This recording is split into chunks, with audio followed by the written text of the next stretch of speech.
In this news roundup of the week, UK Prime Minister Boris Johnson says that he will end all COVID restrictions in 2 weeks, and the inevitable backlash is in full swing. Justin Trudeau's strong stand against Canadian truckers begins to crumble as voices on his own side begin to attack his divisive approach to COVID policy. And Democrats in the US retreat on their own COVID policies while Republicans begin to fight in earnest for the soul of their own party. My name's Mallen Baker. This is the Mallen Baker Show. In the UK, Prime Minister Boris Johnson predicted that in 2 weeks' time he will effectively declare the end of the UK COVID epidemic by removing the last of all the restrictions. Most have already gone, but still to be removed is compulsory isolation for people who get a positive test for COVID-19, as well as starting the wind down for free tests. This will be part of a strategy for living with COVID, which will be published on February the 21st. The move has a number of things going for it, as case numbers are in solid decline, even as society has begun returning to normal, with people going back to the office, to a significant degree anyway, and children going to school. Daily cases have fallen by 60% in the last month. Hospital admissions are down by a third. And with the reduced impact, particularly for vaccinated people from Omicron, and the fact that everyone has had the opportunity to be vaccinated, you end up asking, if not now, then when? However, as you might expect, such matters are as polarised and politicised as ever. So the Scottish Nationalist Party government attacked the move, arguing that it was not backed by the science. And various opposition politicians suggested that Johnson made this announcement not because of scientific advice, but in order to bolster his position within his own party. This was supported predictably by the immediate search by journalists for scientists who would criticise the move. And so they were found. So Tim Spector, for instance, the professor of epidemiology who oversees the Zoe app, said that he was surprised and shocked by the decision, given the high prevalence of Omicron in the UK, even though the figures are declining. Dr. Simon Clark from the University of Reading said that lifting the requirement to isolate if affected would either be shown to be, quote, very brave or very stupid. The truth, of course, is that these are always political decisions, which of course need to be informed by the science, but are not purely led by it. The pretense that they're just scientific decisions is just that, pretense. And in the world of politics, the Scottish and the Welsh governments very clearly followed a policy of whatever Boris does in England, do the opposite. A political decision. And now they're rather caught because they still want to follow the same strategy, but people are now fed up to the back teeth of restrictions on their liberty. It simply doesn't play as well as it used to. And particularly because of how stupid it inevitably gets. So the SNP had proposed that in order to fight COVID in schools, maybe they should saw off the bottom part of all the school doors to allow for more air circulation. Mockery followed, and the fire service pointed out that this would rather undermine all those fire doors that are meant to prevent the rapid spread of fires from going room to room and, killing a bunch of people. I don't think you needed to be an actual fire expert to see that one coming, to be honest. Anyway, the SNP backtracked to the degree where they tried gaslighting everyone by insisting that this was never the plan at all, claiming it was just an example scenario, just a big misunderstanding. Except there was a letter to Holyrood's Education Committee setting out the proposal in detail, even estimating that it would cost £150 per door, which seems rather specific for a misunderstanding. So how much of that can you see and still conclude that your local politicians are serving you better than the ones who are proposing to butt out of interfering with your lives? That said, there's no doubt that there is a percentage of the population who have vulnerabilities or who have just swallowed the fear promotion rather uncritically, who are left extremely anxious at the prospect of this big change, this opening up. So, for example, one mother whose son is clinically vulnerable told the Yorkshire Live website that she didn't understand how it was going to work, concluding it just doesn't seem that the government has thought about it. And that anxiety is real and it's natural. But it's easy to overestimate how much difference the rules were making in the first place. So at the peak, the testing system is estimated to have only been picking up half of infections, meaning that around 200,000 people who should have been isolating weren't. And according to the Office for National Statistics, 1 in 5 of those who do test positive don't follow the isolation guidelines anyway. And the 4 in 5 that do can probably be trusted to isolate if they get symptoms, regardless of whether the law requires them to, which of course is the point. Assuming Johnson doesn't backtrack under pressure, because that's always a thing with the government, the position won't be that you should just go out and cough over whoever you want to. It'll be take responsibility for your own actions. There are lots of diseases that can, if you're unlucky, make you sick and maybe kill you in the natural course of things. If you're vulnerable, that is a real problem. You might have to behave cautiously as a result. That used to describe normality until quite recently. Sooner or later, that has to be where we get back to. And even democratic states in the US are starting to realise this.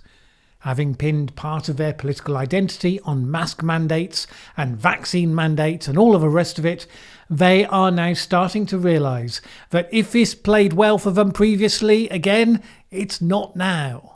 And certainly not in the run-up to the midterm elections that are on the horizon. So Democrat governors are starting to ease up unmasking rules in their states. And according to Politico, Washington Democrats are increasingly also coming round to the view that the Biden administration now needs to drastically rethink its handling of COVID. And that hasn't stopped the very visual screw-ups along the way. So Democratic candidate in Georgia, Stacey Abrams, was forced to apologise this week after a photo of her emerged with a rather stark contrast between her unmasked smiling face and the covered faces of all of the school children sitting around her. If you're in a country where people are fighting over the political rules that say school children must mask up, well, that's a highly symbolic image right there. And it's just the latest in a long line on the theme of one rule for them and another for the rest type gotchas involving Democrat lawmakers, or in this case would-be lawmakers. And remember also that House Democrats are still enforcing a mask mandate on the floor of the House, fining their opposite numbers for refusing to comply. So while centrist Democrats are pushing for a change, others are not so easily able to let go of something that has been core to their political identity for so long. Some have been arguing that the rule shouldn't simply be abolished while the vaccines still haven't been made available to children under the age of 5 years old. Going to the heart of that picture with children masked up in schools. Now, for context, out of 23.6 million children under the age of 5 in the United States, the CDC says that 296 have died of COVID-19. A couple of years ago, it'd be hard to see that that was a statistically significant risk sufficient to justify massive interventions. But this is the hole that the party has dug itself into. And speaking of politicians digging themselves into very deep COVID-shaped holes, in Canada, Prime Minister Justin Trudeau has taken the approach of squaring up to the trucker protests that have been ongoing in Ottawa and elsewhere. And it doesn't seem to be going that well. We will come to that in just a minute. But first, in his book, Principles for Dealing with the Changing World Order, Ray Dalio talks about the extensive research that shows the longer and shorter cycles that our societies seem inevitably following. They explain why America is in decline as a world power, the trap that it needs to avoid if it's to prevent the unpleasant version of how that could play out. They explain the reasons why all the previous empires and the great world powers rose and then declined, including the British Empire, by the way, and where China is on the ascending scale. And it raises some powerful questions about how we might interpret the events of our age that we believe to be unprecedented, but which actually have happened before and follow a predictable path. I read a lot of books, and my gut instinct is that none will prove to have changed my perspective on the world as much as this one. Its arguments about the changing world order will be the focus for next week's deep dive video, going live on this channel on Monday at 7 p.m. UK time. Join me for that. Having dismissed the protesters as a fringe minority that was trying to blockade our economy, our democracy and our fellow citizens' daily lives, Justin Trudeau has found himself under fire from MPs of his own party, who rather implied that that might be a valid description of Mr. Trudeau himself. It was kicked off by Joel Lightbound, who said that Trudeau had demonised parts of the country and said that Canadians who questioned the need for continued restrictions should not be attacked and ridiculed. It's time we stopped dividing people, pitting people against each other. The tone and policies of my government have changed since the election. Now the approach stigmatises and divides people. Another MP, Yves Robillard, attacked Trudeau's politicised and divisive handling of the pandemic and said Lightbound had said exactly what a lot of us think. Not only is Trudeau facing this relatively rare in Canadian politics, public dissension in the ranks, but Canada's provinces have started announcing a speed up in reduction in coronavirus restrictions. Saskatchewan has said that it will lift all restrictions, and Alberta is to end its vaccine passport program. Quebec and Prince Edward Island have also said that they will speed up the easing of coronavirus measures. In the meantime, the protests continue. About 100 people closed the Ambassador Bridge, a key link between Canada and the US, leaving car manufacturers in the States to say that they had to reduce production due to part shortages caused by the blockage. Whether you support the protests all comes down, of course, to your politics. People who would condemn, for instance, Extinction Rebellion protesters for blockades because they affect ordinary people, well, they are happily supporting the truckers' similar, albeit rather more successful, actions. And of course, the opposite applies. Those who would see the extreme eco-protesters as heroes are quick to condemn the truckers as white supremacists and fascists, which, apart from the usual fringe that such protests usually attract, does seem a wildly off-base characterisation. However, unlike Extinction Rebellion, whose demands are unachievable by design, the truckers' protest is biting because even though citizens who don't support the disruption are nevertheless fed up with the restrictions and concerned about the political division. And Trudeau's rather boxed himself in. And as you would expect, the political opposition has been quick to exploit that position. So the interim Conservative leader Candice Bergen accused Trudeau of wanting a permanent pandemic. The Prime Minister needs to put his ego aside. He needs to do what's right for the country. He needs to end the mandates. He needs to end the restrictions. And that leaves Trudeau with the choice of doubling down on the increasingly unpopular side, adding to the revolt and dissension in his own ranks and within the country more widely, or to move on reducing restrictions, which now, whenever he does it, will only be seen as a humiliating capitulation to the forces arrayed against him. For now, he's just changed his tone to be slightly more empathetic, saying that he understands how frustrated everyone is, while insisting that restrictions are the way to avoid more restrictions. Time will tell if that's a winning argument. No empathy, however, from the Ontario government, which has issued an order making dealing in any way with donations for the truckers channelled through the Give Send Go website illegal. And this is the second time they've tried to prevent people from donating funds to the group. Can't imagine that will backfire at all. Meanwhile, the truckers' action has inspired copycats in other parts of the world. Firstly, immediately across the border, with plans for a convoy to start in California and heading on towards Washington, D.C. from March the 4th. Unsurprisingly, Democrats and some of the mainstream media have been talking up the planned convoy as the next stage of insurrection and revolution. Sharon O'Connor for the Institute for Strategic Dialogue said a lot of this has worrying parallels to the build-up to the January the 6th riots. It's concerning how this may play out if they get to DC. Meanwhile, plans to hold similar protests in Europe have provoked a rapid response from authorities there. Paris, France banned convoy protest planned for Saturday by protesters under the threat of a €4,500 fine, suspension of their driver's licence, possibly even 2 years in jail. But it could be easier said than done. One of the largest online groups for the organisers has more than 350,000 members, and French media reported that several convoys have already left cities such as Nice, Bayonne and Perpignan. And the French are not known to be shy of standing up to the authorities when it comes time to protest. Toujours dans la rue, as the saying goes. And Brussels, Belgium, similarly banned intended protests planned for Monday next week. Now, in some ways, the timing of all this, apart arguably from Canada, where Trudeau has held restrictions in place more doggedly, seems rather over the top, as many places are starting already to reduce restrictions anyway.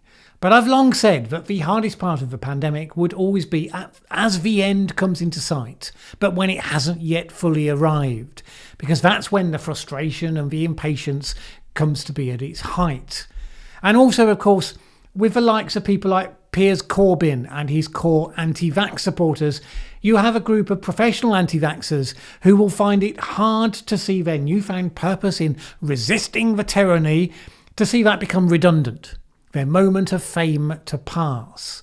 So, for instance, in spite of the fact the UK is soon to end all restrictions, it doesn't stop them doing things like surrounding the opposition leader Keir Starmer and yelling at him. We will come to that and a lot of other news in just a minute. But first, it's time for this month's Q&A video.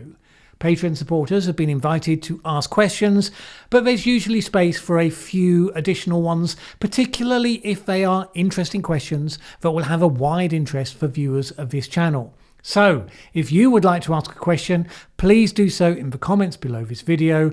Preface it with the word question in all caps. That helps me to spot them at a glance. And then join me for the resulting video going live next week at 7 p.m. UK time on Wednesday. See you for that. Keir Starmer was barracked this week by people who were part of a protest organised with the aforementioned anti-vax campaigner Piers Corbyn. These are people who have been shouting and barracking key figures whenever they've happened to come across them, politicians and media reporters, even health professionals alike.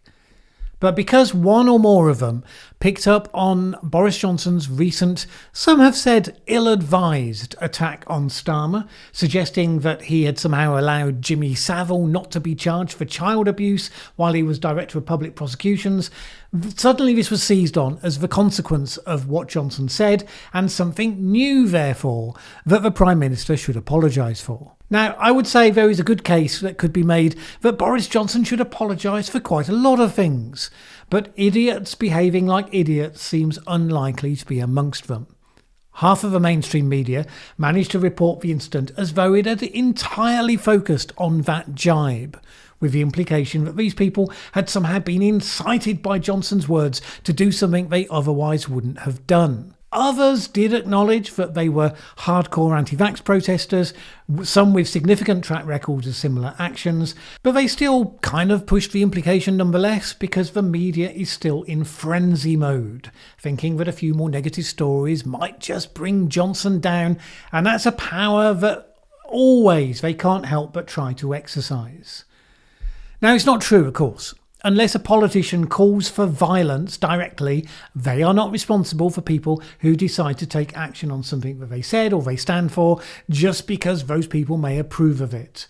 That applies whether it's Boris Johnson or whether it's Donald Trump on January the 6th, or indeed Bernie Sanders, whose supporters shot Republican lawmakers who were playing baseball. Now, that said, the exact role and responsibility of Trump around January the 6th has become a key focus in the struggle for the soul of the Republican Party in the US. On Friday last week, former Vice President Mike Pence effectively opened the growing divide into trench warfare when he declared President Trump is wrong. He was talking about the constitutionality of a suggestion that he, Mike Pence, could have intervened in whether Trump won the election or not, but also the desirability of doing so. Pence said this: "I had no right to overturn the election.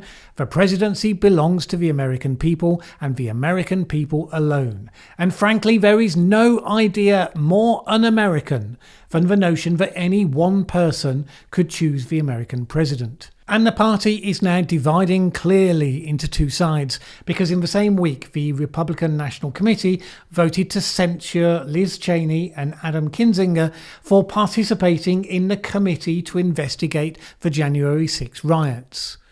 Senate Republican leader Mitch McConnell sharply criticised that censure, and so it goes. Increasingly, it will become impossible for candidates not to solidly commit themselves either to Pence's constitutional view or Trump's fight to the death view. Faced with the prospect of what's to come, Trump's former security advisor John Bolton had this to say in a column for the UK's Daily Telegraph. Some commentators say the issue is philosophical, with more conservative Republicans supporting Trump while moderates oppose him. This is false. Donald Trump has no philosophy or policy other than Donald Trump's greater glory.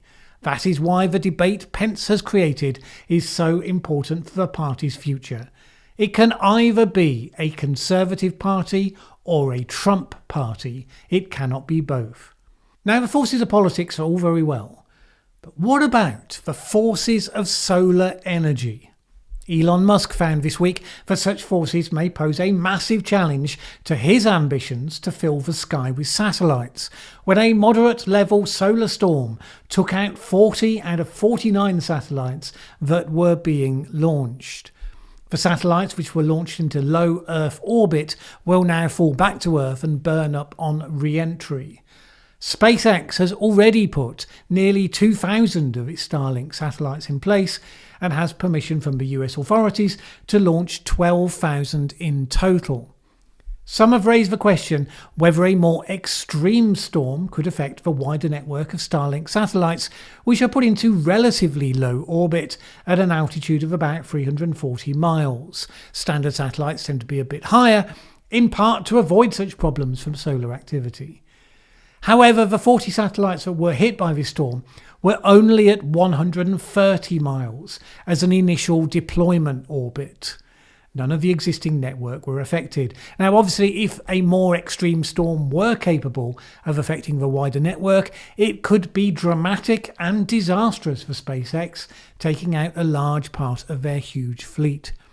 We're approaching the maximum of the existing solar cycle, which should happen around about 2025. So can't count anything out. And finally, superstar Adele got into hot water with trans activists when she accepted an award at the Brit Awards. What desperate act of bigotry did she commit? Speaking at the first ceremony after the awards had been made gender neutral, so as opposed to previous years when there were separate awards for male and female artists, she said this: "I understand why the name of this award has changed, but I really love being a woman and being a female artist. I do. I'm really proud of us. I really, really am." That led to the Twitterati saying things like, "Who'd have thought Adele was a transphobe?" and would use her platform to call for the destruction of the trans community, especially the confused teenagers. Well, no wonder the teenagers are confused. Yes, it seems that saying, "I love being a woman," is the sort of thing that only a bigot would say. Unless they're a man, of course, in which case it's brave. Let me start today's short thought with a joke about the Holocaust. Ready? Here goes. Two men are talking. One says to the other, "The thing to remember is that Hitler killed 6 million Jews and one milkman." "One milkman?" asked the other man curiously. "You see," the first man said, "nobody cares about the Jews." I get that joke from Giles Corran, who has not yet been cancelled for it at the last point of checking. Why is it funny? Because it does what jokes often do. It sets up a premise and then switches it on you, and does so provoking an edge of discomfort. Everyone knows the figure of 6 million Jews, but the specific mention of an individual milkman, well, that's new. Never heard of that before, so you wonder about it, because it's kind of intriguing. and then it turns around on you and says, well, why are you interested in one milkman and not 6 million Jews? Classic dark humour, and long may it continue. But will it continue? This week, various people are trying to cancel the comedian Jimmy Carr for his Holocaust joke that was taken out of context, as always, and pushed out through Twitter, the traditional way. Carr has resolutely continued with humour that is designed to offend the easily offended, and that has been his trademark, regardless of the shifting tides of political correctness. In this case, the joke offended the gypsy community, and some of them are calling for him to be cancelled, along with the usual virtue signallers joining in, which includes government ministers who have intoned on how disgraceful the joke is. Fellow comedians, even when defending Carr, have felt the need to start by avowing that this individual joke was terrible, but nevertheless he shouldn't be cancelled for it. For long years, decades even, Jimmy Carr has told jokes that could have been targeted in exactly this way. I mean, most of his jokes could be targeted in this way. He jokes about rape. Women who have been raped could talk about the trauma of such humour. He jokes about paedophilia. People harmed by such crimes could easily do likewise. He jokes about fat people, about Scots, about Liverpudlians, red-haired people. It's not as though it's a surprise. People who go to his shows know that the point of the evening is transgressive humour.